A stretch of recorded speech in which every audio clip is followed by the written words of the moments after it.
Hey, good morning and welcome. Welcome to the Friday edition of the Tom Barfield Show. Week one just about in the books, and we are glad you're with us here. We are live today from Collect 'em Again. That's what is the address? 930 Austin Avenue. And thanks to Ben and to Kevin for letting us invade their space and put the show on here from Collect 'em Again. We'll be in our new studios on Monday. Looking forward to that. That's going to be exciting. And they may not be 100% complete, just like this show's not 100% complete, believe you me. So we may, the show's under construction. The studio very well may be under construction, but there's going to be enough there that we'll be able to move into the permanent digs, and looking forward to that. So that'll be a lot of fun. Really looking forward to doing that. On the show today, we're going to talk with Greg Tepper. He's the editor-in-chief of Dave Campbell's Texas Football Magazine. And, I mean, he is. If it's Texas football, it's Greg Tepper. He's got it, man. I'm telling you. Also, the athletic director for Midway ISD, Brad Shelton's going to join us. And we'll talk a little bit about those state championships. And Lark's here with us. Lark, do you think that it's highly unusual for a softball and a baseball team to claim a state championship? I can't think of any softball-baseball combinations. There's been plenty of football and soccer or maybe basketball, but baseball, softball, it's. I would think it's unusual. Think it's unusual. So that was last spring that Midway was able to accomplish that. We'll talk to Brad a little bit about how that has influenced or carried over into this school season. And, now it's been about a year. Baseball and softball is underway, and we'll talk about that with Brad next week on the program. State championship game for La Vega basketballs today at 5 in San Antonio. And Marcus Willis is going to join us again on Monday. He was with us earlier this week before the semifinals. He's going to join us again to break down that championship, and we'll talk a little bit about that. Bryce Cherry will be here, as usual, on Tuesday. James Leverton, the baseball coach at McClendon, will be with us on Tuesday as well. Kyle Yeomans will continue with our Lake Waco segment with Jones and Mitchell, talking all things golf from Lake Waco Golf Club. Lonnie Judd is the athletic director at Robinson ISD. He is retiring from the school business. Lucky devil. Exactly. Some of us are going to work well in there. He is retiring, and he's getting out of the school business. And at the end of the school year, we'll talk to Lonnie about his plans. I know Lonnie pretty well, and I would imagine grandchild in the Metroplex may have influenced said decision. So we'll talk to Lonnie about that. Jeff Wilson from DLLS, who covers the Rangers exclusively. In fact, I think he's in spring training right now out in Surprise with the Rangers. He'll join us on Friday as well, plus some other stuff. We got other things working. We're working on. We're efforting Alan Carter, who is he's the producer of the television program on NBC, The Voice. He's a local guy, went to Conley back in the day, and he is a huge Ranger and Cowboy fan, more than a fan, really. I mean, this guy knows it inside and out. He spends a lot of time in spring training. He has that ability to go do that. So we're going to try to catch up with Alan Carter if we can make our schedules work next week as well. So we got a lot of stuff going on as we get ready for this Friday edition of the program. We were just, and we'll talk about some of the things that are going on. We mentioned La Vega playing basketball. The West tournament continues. That Texas 2A showdown continues. Lark will get into all that a little later on. Baylor baseball hosting Air Force this weekend, and it starts tonight at 6:30. Hopefully the rain will hold off enough for us to get games in on Saturday afternoon and Sunday afternoon. Baylor softball's made changes to their schedule. They're going to play a doubleheader today, so we'll get into that a little bit. And there's just all kinds of fun stuff going on. Baylor basketball, the Baylor women are in action tonight in the Big 12 tournament against Colorado. So we'll talk a little bit about that. So we got a lot of stuff going on today. We are presented by our friends at Toe King. And we, again, if you get stuck on the side of the road, then you need a little help. You need Toe King. And Gary Hoffman and his crew will be more than happy to come out and help you. They've got 24. They know that nobody wants to be in that situation, stuck on the side of the road, whether it's 2 in the afternoon or 2 in the morning. But they can help you at Tow King. They offer that 24-hour emergency roadside assistance. They've got trained operators, high caliber equipment, and it's reassuring to know that if you have something that puts you in a bind like that you can depend on Gary's crew at Tow King. You need to check them out. You can do so on Facebook, or you can give them a call at 254-666-5484, 254-666-5484. Presenting sponsor of the program, Tow King, and thanks to Gary and his team. Let's see what else. So we were just. I want to get your opinion here. This was not in our game notes here, but we're going to dive into this. We just saw a highlight where the Atlanta Braves in a spring training game won a baseball game on a reverse call on a ball and strike. It's the automatic ball strike system, the ABS system, which is being implemented in all 30 major league ballparks. Your opinion, please, sir. Well, I hate it. I hate it. I'm right there with you. I mean, shortstops make errors. Outfielders overthrow cutoff men. Pitchers throw wild pitches. They make mistakes. So can umpires. I mean, why must the umpires be infallible? Just because television has this little square that they put up there that people think that they know better than the umpire behind home plate. I mean, that little square, where is it positioned? At the front of the plate, at the back of the plate, 2 feet behind the home plate where the catcher catches the ball? I mean, you've got 17 inches across the front of the plate, and it's a house-looking thing, and that's a column that goes up through the strike zone. And just because you've got that little square on the screen doesn't necessarily mean that it was a ball or a strike. Again, why must the umpires be infallible? Well, and I don't know if they perfected that square or not perfected that square. I don't care. Don't take the human element out of the game. I agree. You do college baseball. I do college baseball. And I know that the ultimate goal is to get it right. I understand that. I fully comprehend that. Sure. But I don't like the stoppage of play and the review. I don't like the review on certain plays, and I certainly am not going to want them to stop on balls and strikes. Well, they put in a pitch clock supposedly to speed up the game, and then they add all these reviews to slow it back down. So make up your mind. What do you want? It's from my point of view, it's all driven by television producers. Well, I don't know about that in college. In college sports, I don't know that that's the case. Well, they're just following the major league thing because the kids are going to, graduate hopefully to the big leagues. That's the reason why they implemented such a small percentage will do that. Well, you know that, but still, that's the reason why. I don't know that that's I don't know why. I mean, that's your opinion, and I'm fully aware of your opinion and appreciate your opinion. I don't know that I agree with that. I just know that it's there, and I've seen balls and strikes assessed to the batter and to the pitcher, because the batter has a certain amount of time to get in the batter's box. Yeah, he's got to look up at the pitcher, and the pitcher doesn't give him time to look up at him. The pitcher gets a warning. Yeah, gets a warning. Yeah, it gets a warning. And then I think after the second or third warning, anyway, then they have the pitch clock and all that good stuff, and we're speeding up the game. Why? That's the beauty of baseball, in my opinion. It doesn't have a clock. Right. We can play on Monday and 2:30. We can play on Tuesday and 3:20. But nevertheless, that's where we are today. And how many pitches does a plate umpire, end up calling in a game? Oh, I don't know. 200 probably, maybe. That's probably the low end, especially maybe at the big league level, maybe 200. But at the college level, especially the junior college level where I call, it could be anywhere from 250 to 300 pitches. In a game? In a game, yes, sir. When you consider that you have 13 walks in a game for one side, 12 hit batters between the two teams. So how many challenges do we get for ABS? I mean, I don't know, but I'm just not a big fan of that. And, does it trickle down to the high school level where it becomes incredibly expensive to put in a pitch clock and all? I don't know. But anyway, we're way off subject here. All right, coming up in just a couple of minutes, Greg Tepper from Dave Campbell's Texas Football Magazine. He's the editor-in-chief. We're going to talk some football with Greg's passionate about football like the rest of us.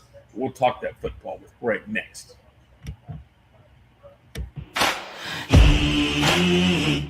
Morrison's Gifts, Waco's oldest family-owned gift store, wants to ask a question to the guys out there. Don't you just love gift giving? Does John Hart, Consuela, or Jellycat mean anything to you? If not, at Morrison's, we have your answers and your back. For 47 years, we have guided men and you ladies through the trauma of selecting the right gift for the right person. Come and see us at 4312 West Waco Drive in the Brazos Square Center, close to Jason's Deli. That's Morrison's Gifts, owned by a proud Baylor Bear.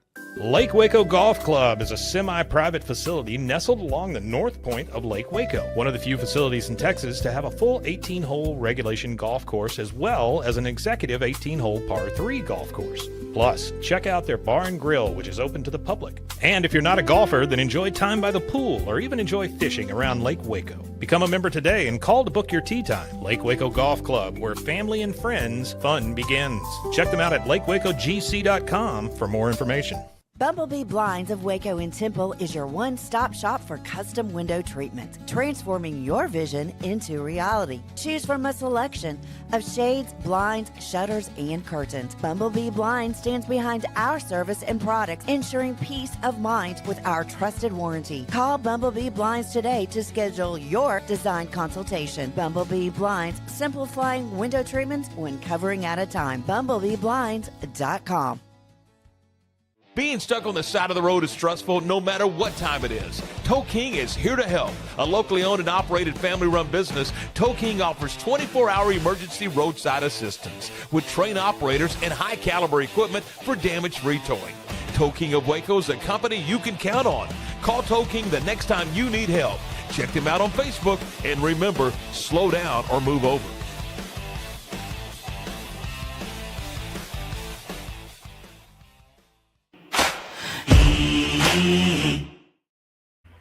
All right, welcome back. This is the Tom Barfield Show here on a fun Friday. Glad to have you with us. A lot of stuff going on this weekend.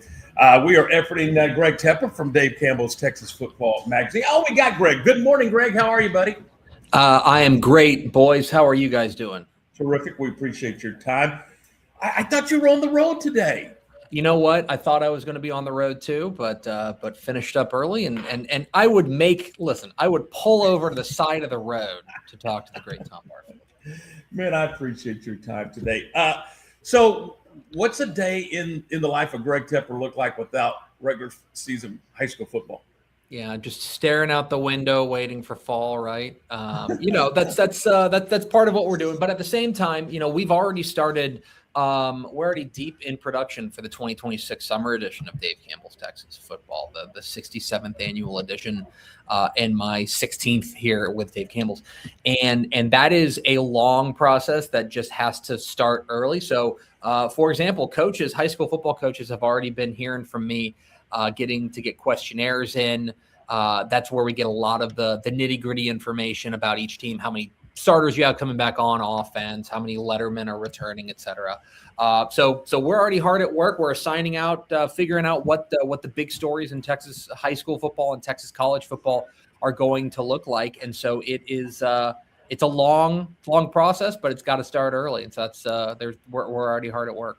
Those forums, those Q&As and all that kind of stuff is look, there's so many schools in Texas. Is that a challenge to get those in? Yeah. Yes. Okay. Let me start with this. Yes. The reason we have to start early is we have to track down 1,500 of them, right? We got to get everyone from every school in the state. And so, yes, that is a challenge. And also, I will say that our relationship with Texas high school football coaches is such that they have such respect for the brand and such respect for what we do that some of them need a little extra nudging, but almost, we will get every questionnaire. We get every questionnaire every year, especially at least from the UIL schools. There are 1,260 UIL schools. We'll get every one of those simply because coaches have such an affinity and a love for this brand. And that's something we don't take for granted. Our relationship with those coaches is sacrosanct, and it is really kind of the lifeblood behind this program. So it is a challenge. They get tired of hearing from me sometimes. You got to give them a little bit of leeway to make sure they get it in, but we will get all the information that we need. And we're going to talk about realignment here in just a second, but I want you to talk a little bit about the brand itself. You mentioned Dave Campbell, the great Dave Campbell. What a wonderful man he was at Hollis Biddle, and in the magazine that began 67 years ago, I think you said. But this brand, Dave Campbell, has expanded. I'm looking at the website right now. What an incredible website. Oh yeah. Well, I appreciate that. That's something that we've tried to do. Look, we're an old brand. Look behind me. We got the 1960 edition when we had 574 schoolboy teams in the magazine, right? We've expanded the magazine, and the magazine is always going to be at the core of what we do. It's always going to be our backbone. It's always going to be the central nervous system of what we do. And also, one of the things that I think we've done here at Dave Campbell's in my time has been to enter into the digital age and enter into the modern age, because we are, the great thing about football in the state of Texas is that we have not found the bottom of the appetite for football across the state of Texas year round. And so one of the things that we thought of, that we thought kind of in one of the operating animating principles around here, at least in my time, has been, the magazine. We always say the magazine kind of starts football season. Whenever it comes out in the fall, in the summer, that's when football season really starts. What we tell people, our charge is to make sure we are continuing that conversation all year round, and we are continuing that conversation every day. And so that's what we try to do, whether it's through our live shows, through our podcasts, through TexasFootball.com, through our streaming platform, Dave Campbell's Texan Live. We stream more than 2,000 live events across the state of Texas year round, including, obviously hundreds and hundreds of high school football games, but basketball and softball and baseball and stuff. That's one of the things that we've tried to do and build this thing into more than just a magazine. The magazine will always exist. You guys don't have to worry about that. I think there may be a time in which nobody's reading it but me, but we're still putting out that magazine. It doesn't have to be just that. And that's one of the things I'm most proud of is what we've built here into kind of building out the ecosystem. You mentioned, Greg, the commitment to other things. One of the things that I'm incredibly pleased with and proud of that you guys are involved in is the Texas High School Football Hall of Fame. I know you and Adam both have a great respect for that Hall of Fame, and you're committed to it. Talk to me why you're so committed to the Hall of Fame here in Waco, Texas. Yeah, I'll just be as simple as I can be, because Dave was. You know what I mean? Like, it can be as simple as that. I can get into my own personal feelings about it, which is that I view our brand as keepers of the flame in Texas high school football. And I think that preserving history is an important part of our purpose.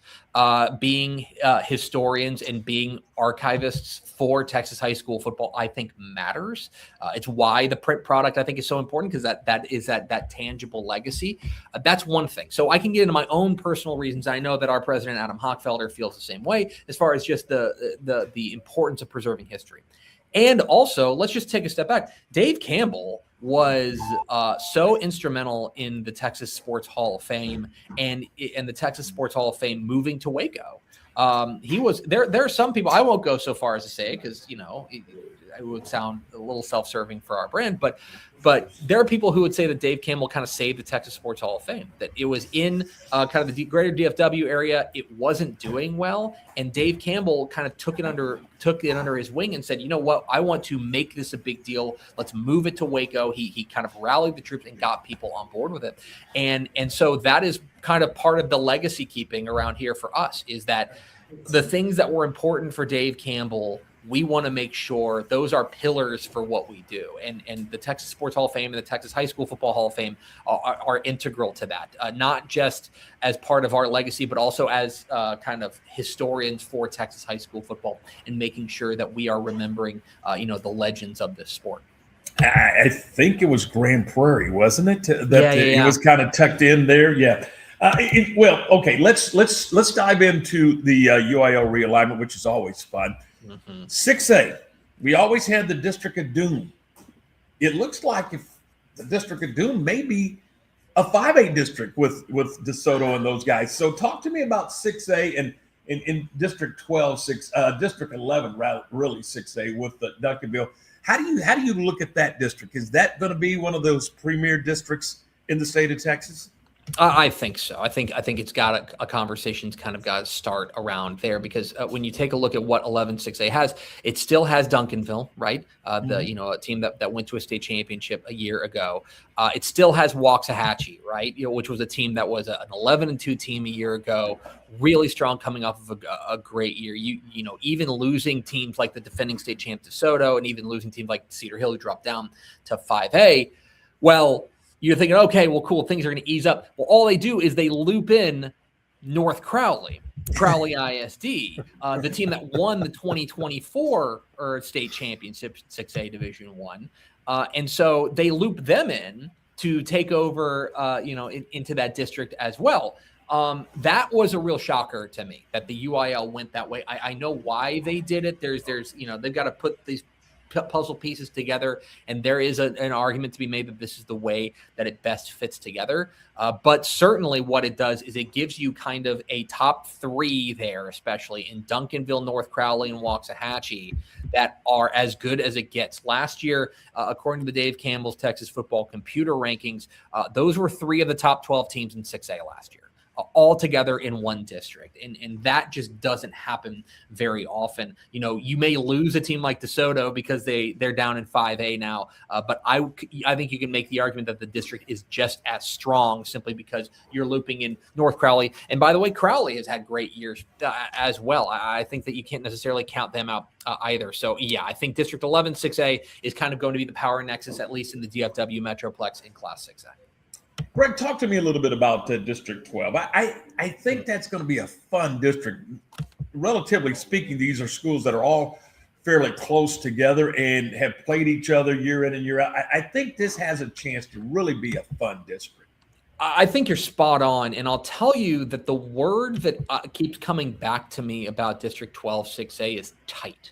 I just don't think there's a lot of daylight between the number 1 team in that district and say the number 5 team in that district. Look, I think you take a look at a team like Harker Heights coming off of a great year last year at 9-3. Midway, I think, had a really resurgent year a year ago. I think they could be in for another leap. Temple, as they get their feet underneath them with Chad President at the helm, that's a team that I've got my eye on. You add in a team like Lake Belton, going through a coaching change, moving up from 5A. I am interested to see what they look like there at Lake Belton. We know that they have a history of having big-time talent. And then I'm also very bullish on a couple of teams like Copperas Cove. Copperas Cove is the team that went 6-5, a playoff team a year ago. I'm a big believer that you've got to that playoff experience, that extra week of practice is really big. And then I know it's going to sound crazy because they went 0-10 last year, but I think Bryan is a team to keep an eye on. That's a sleeper I've got my eye on. I think that this district is really tight. There's a couple of teams at the top that obviously have had success more recently than others, but I think that on balance, you take a look at that District 12, 6A. Right now, look, it's March 6th, and this is a non-binding prediction. But I would tell you that I don't know if there's a team that goes undefeated in this district. I think that this feels like from the outset one of those districts in which everyone kind of beats up on each other, and the district champion is kind of the team that survives and loses the right game, if that makes sense, like the game that doesn't cost them a tiebreaker. I think 12, 6A, the balance there is going to make for a lot of really fun and tight ball games. I'm gonna take you over to District 13 in 4A D2.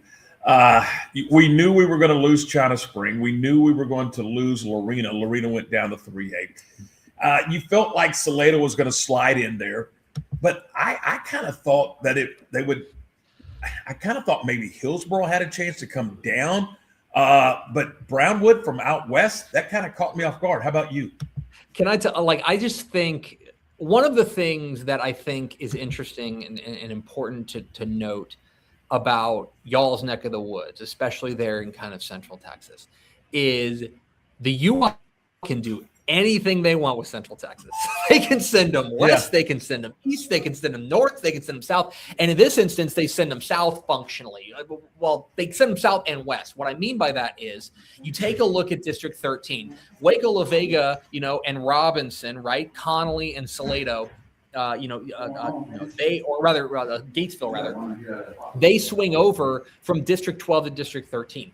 And there may be people who are unfamiliar and not nerds like I am that might be like, well, what's the big deal, District 12 versus District 13? Well, that is a different region. That means that you are playing teams from Region 4, teams like Cuero, teams like Wimberley, teams down the coastal bend like Rockport Fulton, instead of playing teams from, like, let's say the greater Houston area, Southeast Texas, West Orange, Stark, Silsbee, Belleville. So that's a huge change. Furthermore, so that's kind of them sending them south.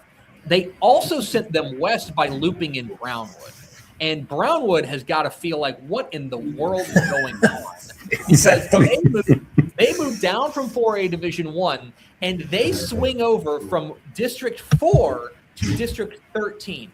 Let me put that into kind of other perspective. Imagine if tomorrow the NFL came out and said, all right, great news. The Dallas Cowboys not in the NFC East anymore. Instead, they're going to be in the AFC West. That's functionally what happened. Is they swung them over to not just an entire new group of teams, but an entire different category of competition. And that, to me, is a huge change.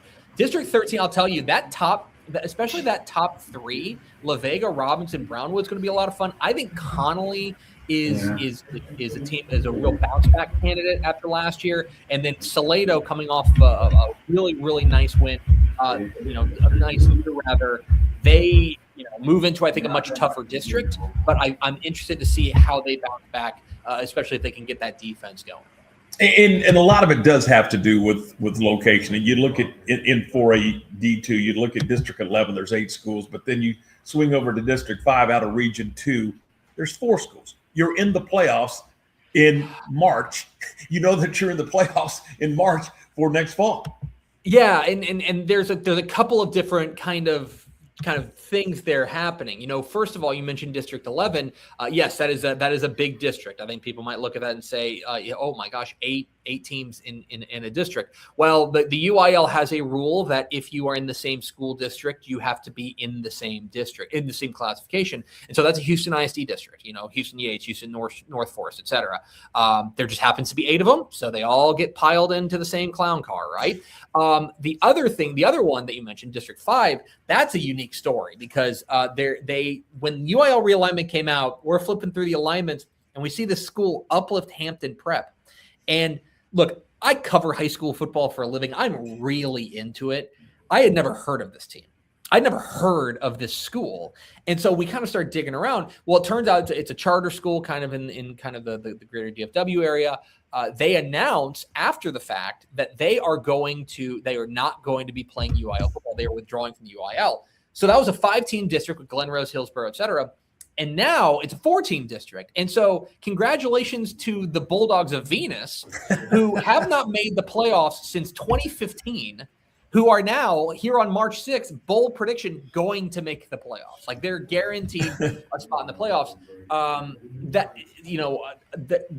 think there's a couple things the UIL could have done a little bit better there as far as making sure that the teams like these teams that were moving into the UIL that wanted to be aligned in the UIL really want to be aligned in the UIL. But that has set up a scenario there where, yes, you're in the playoffs, but also now suddenly you got to go and find another non-district game.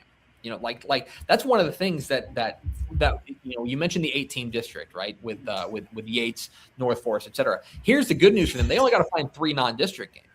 If you are Hillsborough, you have to go find 7 non-district games, and there just are not a lot of teams that need a week 7 non-district game. So I'm not real sure what they're going to do. Wouldn't be a surprise if they played a private school team or a team from out of state or something like that. But that is one of the kind of strange quirks, I think, of UIL realignment, especially there in District 5 4A D2.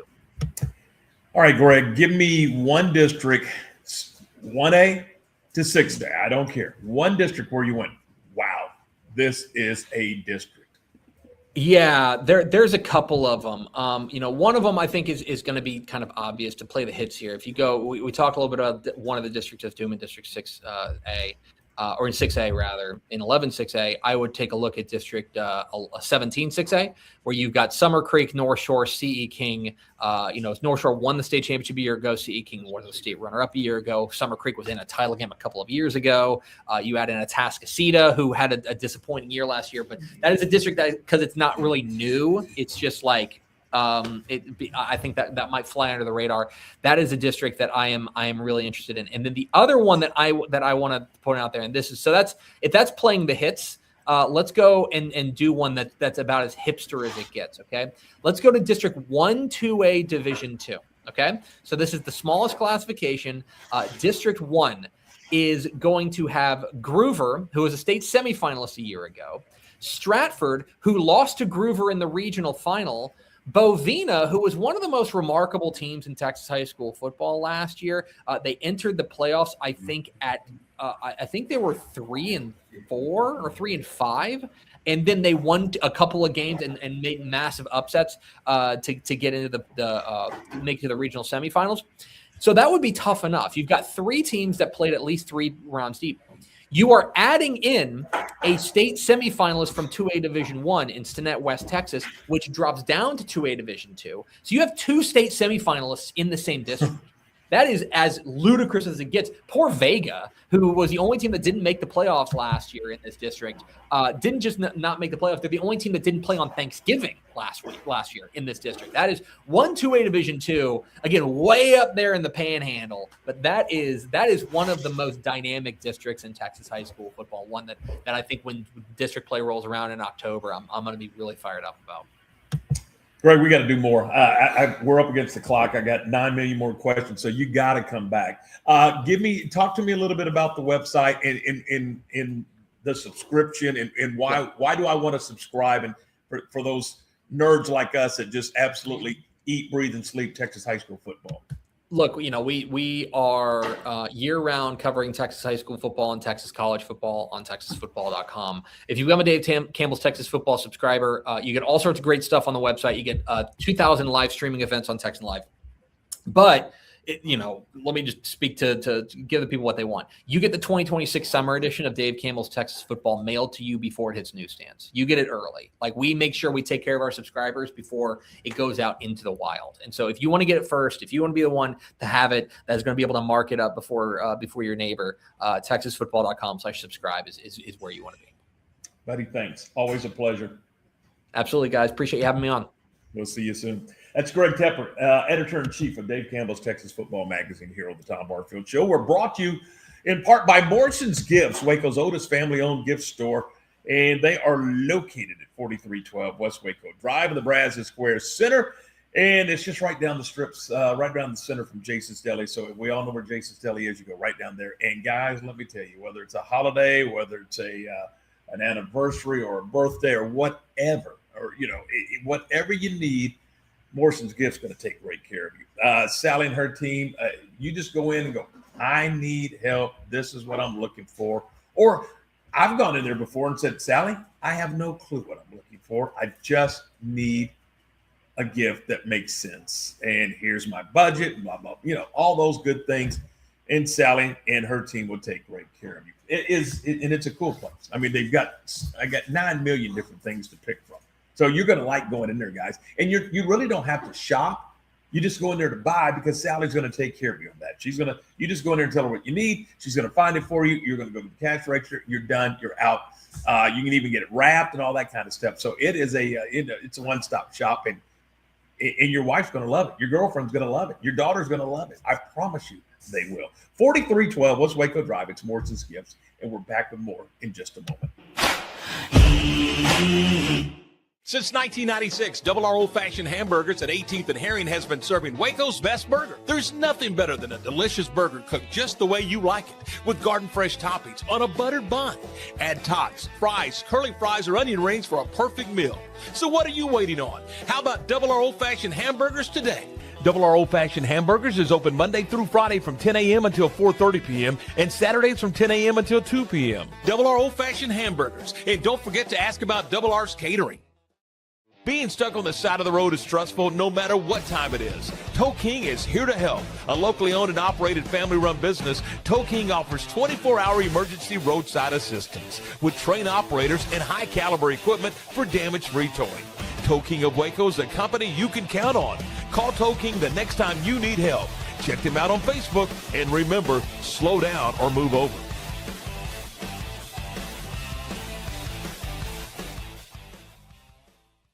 Family owned and operated, Jasper's Barbecue is serving up Texas-style barbecue meats and sandwiches and all the fixins. Enjoy mouth-watering brisket, ribs, pulled pork, and don't forget the potato salad and barbecue beans. Located in Waco on Elm Street, right off of I-35, open Tuesday through Saturday 10 until 2 or until the food runs out. Stop by today and enjoy the best barbecue around. Voted one of the best barbecue joints by Texas Monthly. That's Jasper's Barbecue in Waco. You won't leave hungry.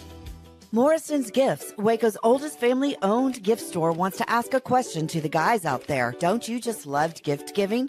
Does John Hart, Consuela, or Jellycats mean anything to you? If not, at Morrison's, we have your answers and your back. For 47 years, we have guided men and you ladies through the trauma of selecting the right gift for the right person. Come and see us at 4312 West Waco Drive in the Brazos Square Center, close to Jason's Deli. That's Morrison's Gifts, owned by a proud Baylor Bear.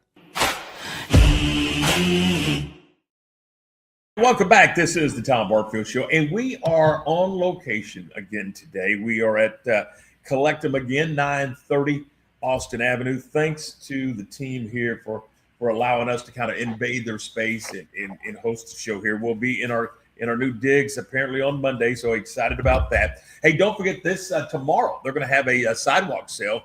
And it's $1 comics, $1 comics sidewalk sale tomorrow. And you're saying, well, hang on there, it may rain. Well, if it rains, then we're going to put the sidewalk sale inside. I mean, rain or shine, there's going to be a sidewalk sale here from 10 until 5 o'clock tomorrow. All right, let's talk a little Midway Panther athletics. We welcome in the athletic director, Brad Shelton. Brad, good morning. How are you? Appreciate your time. Hey, good morning. I might be a little worthless today after watching that Double R commercial. Good stuff. I promise, Brad. I promise. Man. Hey, last year, and we were just thinking about this, and I don't know if anybody's done the research. You won a state championship in softball. You won a state championship in baseball. That cannot be an everyday occurrence in Texas high school athletics. No. And yeah, that's a short list of people that have done that.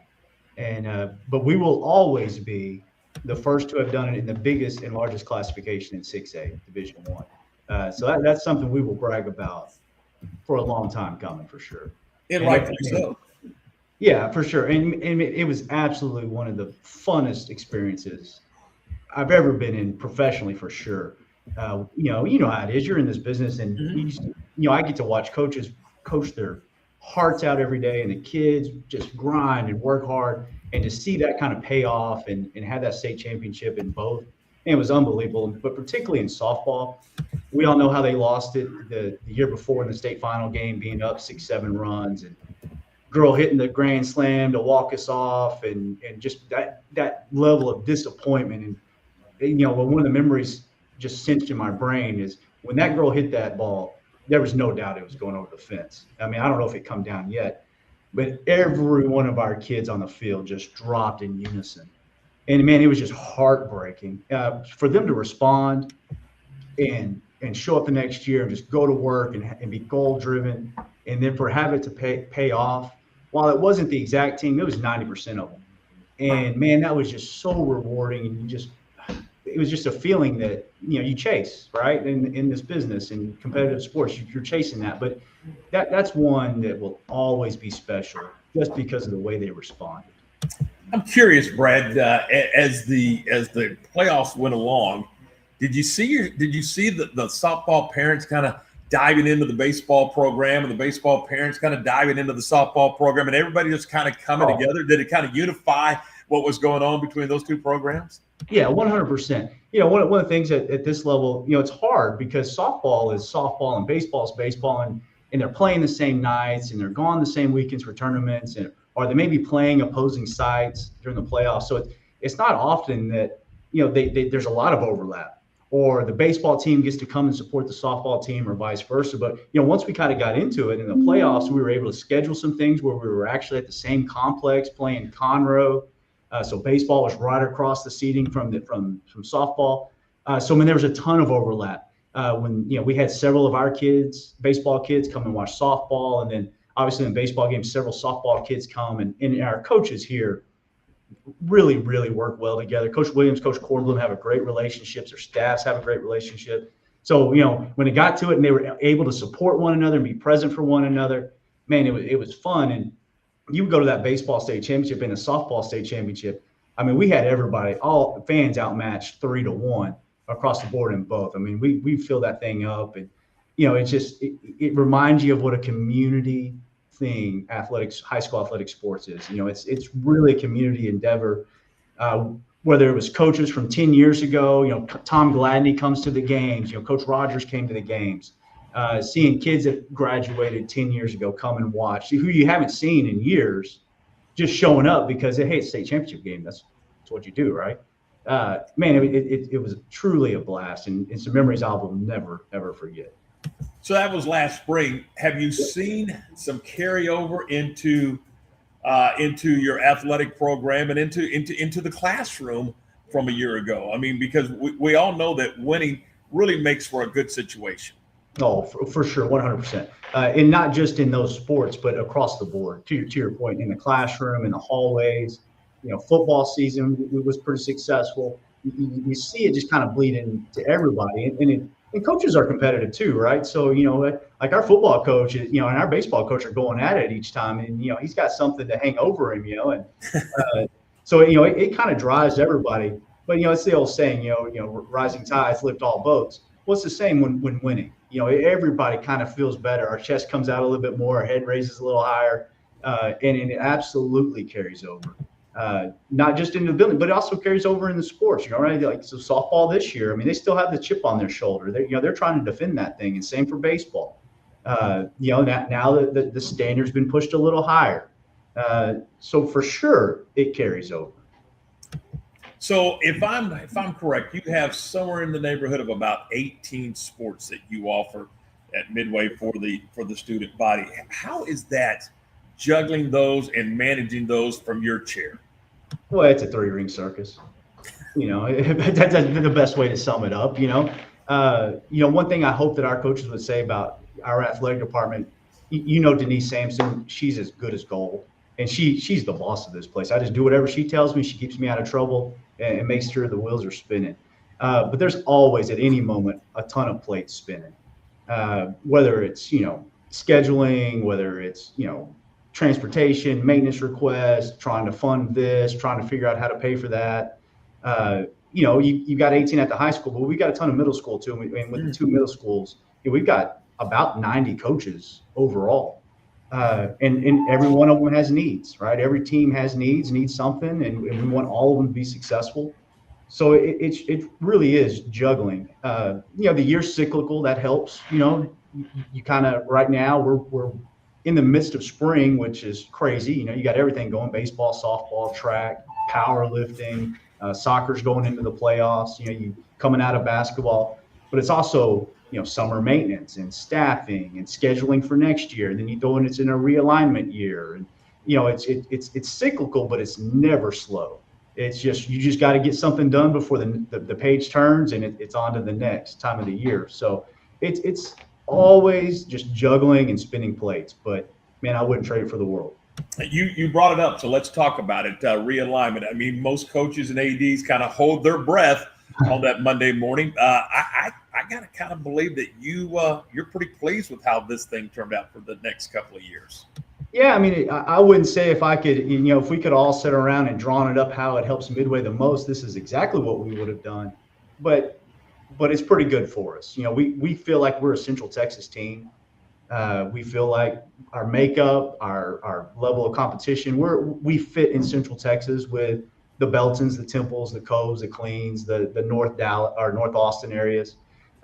We feel that's kind of where we belong. So we were pleased to be in that. Not that it's going to be an easy league by any means. I think one of the things that has happened, particularly in football in District 11, is and the coaching has gotten really, really good. Coach Southern over at Cove is a tremendous coach. Brian just hired Blake Joseph, who has a tremendous resume and is a hometown kid. I think Lake Belton just got him a really good coach with the OC at Westlake, who had been at Southlake before that. Chad is a great young coach in this profession at Temple. Joe Gillespie, I think we have a really good one here, and Mark Humble at Heights. I mean, it's going to be a dogfight this year. We're pleased to be where we are because it helps with travel, and it helps, when you're talking about traveling for softball and basketball, all those Tuesday night events and sub-varsity games, that helps with travel. We think it's a pretty competitive district for us, one that we fit in. So those things go well. We're not fired up about District 11 being the number next to us. I think they made that district better overall. You talk about they lost to Soto, which is obviously a powerhouse, but they had North Crowley, who's very good. They got 4 football teams that played 12 to 14 games last year. There's only 16 of them. So, you got 2 that played 14, and 1 that played 13. I think another one, maybe Lake Ridge, played 12. But not just that, basketball, they're very competitive. Track, they've historically been very competitive. But, throwing Mansfield, throwing Lake Ridge, some of those schools in there. Well, now golf has gotten tougher in District 11. Tennis has gotten tougher in District 11. Cross country's gotten tougher in District 11. So I think they made it tougher, not just on the football side, but overall across the board in all of their sports programs in District 11. So matching up with them in the first round is always challenging. We thought we had a pretty good girls basketball team this year, and we did, and I thought they were very talented. We play Cedar Hill, and we get it close, but it's a tough game for us. We end up losing it. Well, they just lost in the state semifinals. They're pretty good. Makes it difficult, certainly. A final thought from you: 6A is kind of separated from 1A through 5A. In that 1A through 5A, you separate out those districts, and then they go play. In 6A, you qualify, and then they divide it up: big schools, little schools. Why do we do it that way? Why do we separate out 6A from 2A through 1A really through 5A? Why is it separated out like that? I think it's a great question, and I don't know that I know the exact answer. I've been told it's about travel, and you've always got the West Texas problem when you get into 6A. Right. And I wouldn't want their problems right now for anything. I mean, they're in a very small football district trying to find a bunch of games at the 6A non-district games at the 6A level. That's a challenge. It's a challenge for us to find non-district games, and we're in Central Texas. So that's what I've always been told. It definitely complicates things in the sense that, I'll give you an example of soccer playoffs. District 11 finishes tonight in boys soccer. We don't know who our first round opponent will be yet. We got an idea, but how games play out, it could be one of 3 different schools based on who gets in, because whoever gets in will determine who's Division 1 and Division 2. We have a similar deal in our district tonight. Temple boys soccer will make the playoffs, but we don't know if they'll be Division 1 or Division 2. Another game's outcome tonight will determine that, because it's all based on who makes it. But once it is a little easier, we're the biggest school in District 12. So if we make it, we're always going to go Division 1. Doesn't make it easier on the field or on the court, but we at least know scheduling and trying to find playoff venues and opponents. We know we're going to go Division 1, which means, in football, the last couple of years, we were going to get Duncanville or Waxahachie, depending on, if we finished first or second, and you just knew that was going to be. So you're talking, you knew you win district or you finish, first place big school, you're getting one or 2 schools that have a chance to win it each.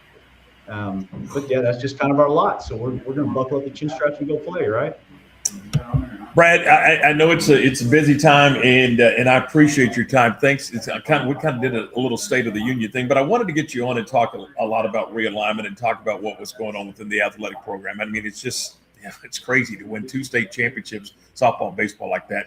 Congratulations on a great year last year, and having a great school year this year. appreciate your time as always. Thanks for the relationship that we have with MidwayTV.com and all that good stuff. We do appreciate your time today. Well, I appreciate your time. Glad you're doing this, man. This is you've been a great proponent of high school sports, particularly in Central Texas, and man, I'm glad you got good platforms to keep doing that, man. We need you out there. Thanks, buddy. Talk to you soon. Yes, sir. That's Brad Shelton. He's the Director of Athletics for the Midway Independent School District. This is the Tom Barfield Show. We're presented by Toe King and brought to you today by Lake Waco Golf Club. Man, I know there's some rain in the forecast for Saturday and maybe even Sunday, but today, why not sneak off a little early? Go tee it up. You can tee it up on the 18-hole golf course. You can tee it up on the the regulation golf course or the par 3 executive golf course. You can do that. You can go have dinner at the restaurant. You can have lunch at the restaurant. I mean, it's a cool place to go hang out, and that's what a lot of folks are doing. They're discovering or rediscovering, if you will, Lake Waco Golf Course. Go online, check them out. It's LakeWacoGC.com. That's WacoGC.com, and you can schedule a tee time there. You can schedule a time to go take a tour and look it over and make that determination whether you want to join in as a member of their team. It's a great place. Good people out there, and you'll like what you see when you go to Lake Waco Golf Club. It's a semi-private facility, and it's right there on the north end of Lake Waco. And I played there, and I love it. It's a great place. That's Lake Waco Golf Club, and it is a Friday. We are again at Collectum again, and they got the big card sale. I mean, the comic book sale coming up tomorrow. For it's $1 for a lot of the comics, and so you need to check that out if that's your deal. 930 Austin Avenue, and that'll be coming up tomorrow. All right, we'll take a break. When we come back, we're going to go to the sports desk, see what's going on across the wide world of sports for Central Texas. We do that next. Lake Waco Golf Club is a semi-private facility nestled along the north point of Lake Waco, one of the few facilities in Texas to have a full 18-hole regulation golf course as well as an executive 18-hole par 3 golf course. Plus, check out their bar and grill, which is open to the public. And if you're not a golfer, then enjoy time by the pool or even enjoy fishing around Lake Waco. Become a member today and call to book your tee time. Lake Waco Golf Club, where family and friends fun begins. Check them out at LakeWacoGC.com for more information.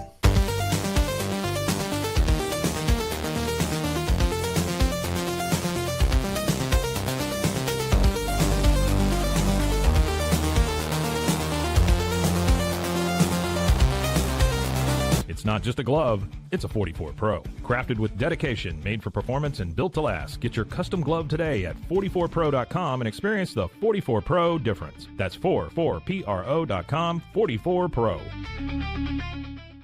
Being stuck on the side of the road is stressful no matter what time it is. Toe King is here to help. A locally owned and operated family-run business, Toe King offers 24-hour emergency roadside assistance with trained operators and high-caliber equipment for damage-free towing. Toe King of Waco is a company you can count on. Call Toe King the next time you need help. Check them out on Facebook, and remember, slow down or move over.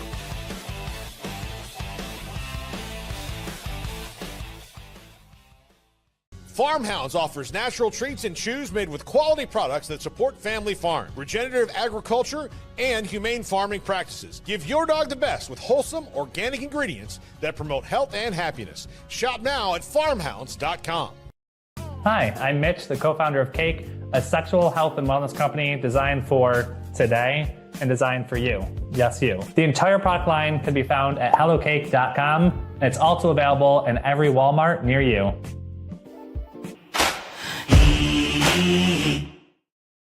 All right, welcome back. We are brought to you in part by Waco Body Men, 116 Mary Avenue, Suite 1, and also by Jasper's Barbecue at 105 Clifton and Elm Street. All right, a lot of stuff going on, high school baseball, softball, just a ton of things. Let's go to the sports desk. Lark has got the latest news for us. All right, Tom, thank you very much. First off, we do have basketball tonight for the La Vega Pirates, 5 o'clock at the state tournament, taking on Decatur.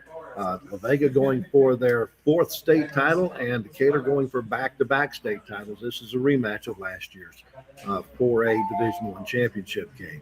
yesterday at the state tournament down in the Alamo Dome. And Division One of 1A, Broadus defeated Clyde Eula 52-42. And the 1A Division II game, Nazareth won their 27th state title. They defeated Saltillo 43-28.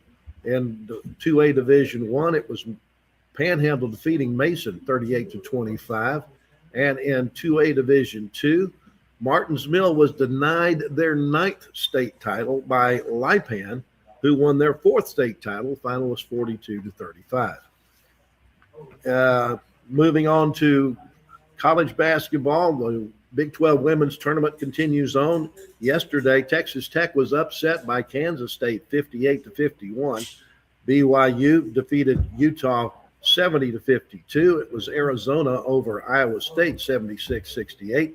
And Colorado defeated Kansas 55-48. That sets up games today in that women's Big 12 tournament.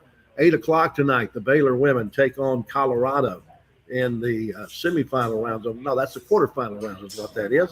Then you also have Kansas State taking on Oklahoma State, BYU going up against TCU, and Arizona State taking on West Virginia.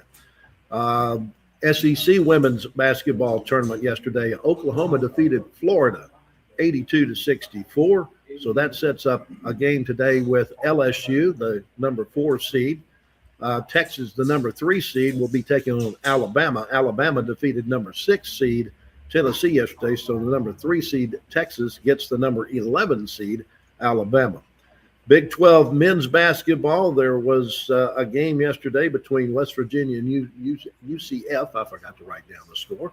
But there is Saturday games for the Big 12 basketball, including Baylor at home against Utah.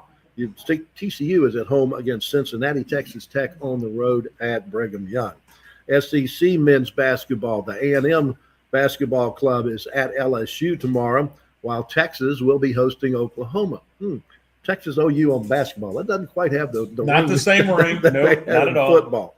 JUCO basketball tomorrow. McLennan finishing off their regular season, hosting Southwestern Christian.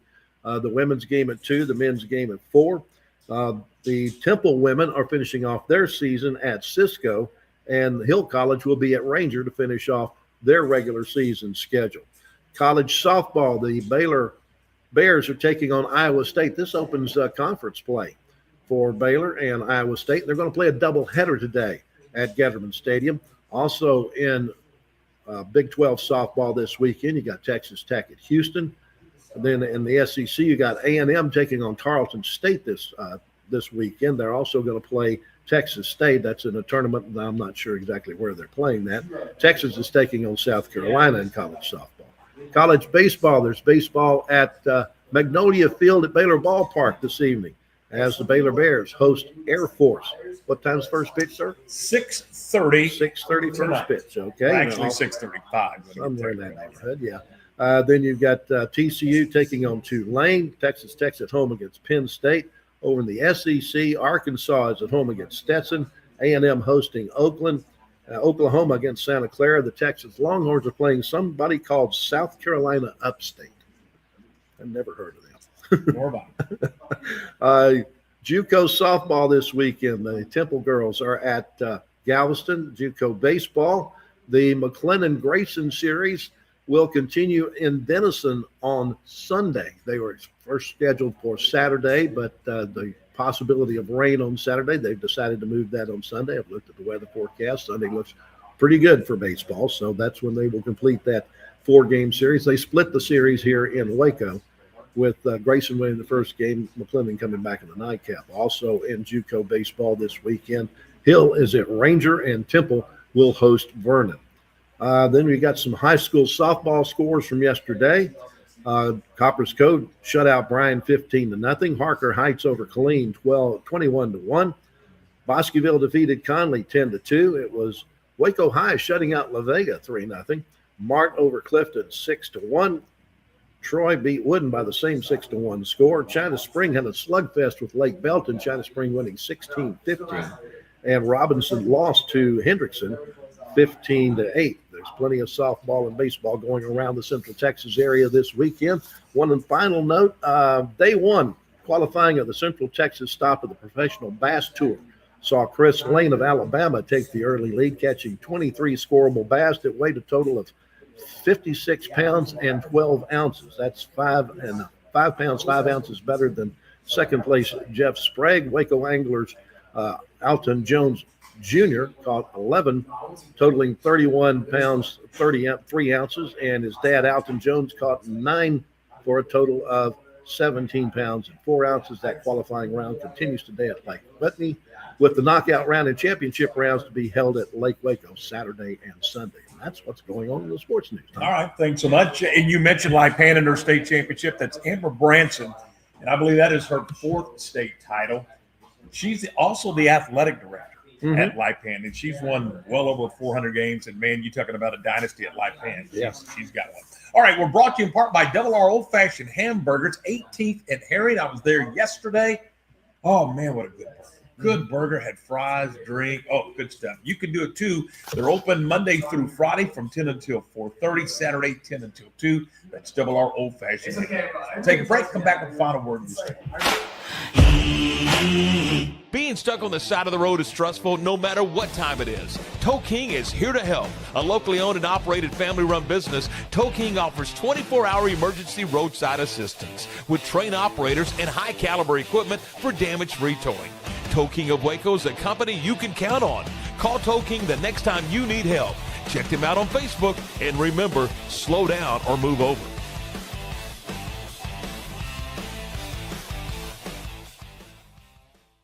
Lake Waco Golf Club is a semi-private facility nestled along the north point of Lake Waco, one of the few facilities in Texas to have a full 18-hole regulation golf course as well as an executive 18-hole par 3 golf course. Plus, check out their bar and grill, which is open to the public. And if you're not a golfer, then enjoy time by the pool or even enjoy fishing around Lake Waco. Become a member today and call to book your tee time. Lake Waco Golf Club, where family and friends fun begins. Check them out at lakewacogc.com for more information. I had a panic moment running my hands through my hair, and that's when I found Keeps. Keeps gave me the results that I was really looking for. I definitely felt a lot more confident once I saw my hair coming back. Keeps has given me the control of my hair back.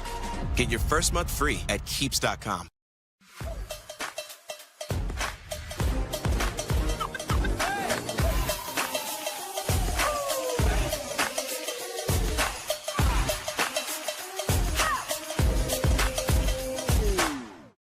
Tervis is all about staying hydrated. Each product is built to last and comes in endless designs to match your personality. Stay refreshed and express yourself with Tervis. Visit Tervis.com today and find your perfect tumbler.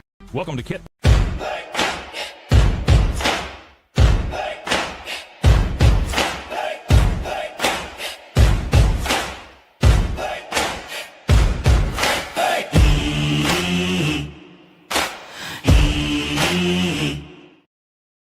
All right, we are back, and thanks again to the folks here at Collective again at 920 or 930 Austin Avenue. And again, they're going to have their big sidewalk sale coming up tomorrow from 10 until 5 o'clock. $1 comics, and you can check that out right here at Collective again. We will be in our new studios. They may still be under construction on Monday, but that's the plan.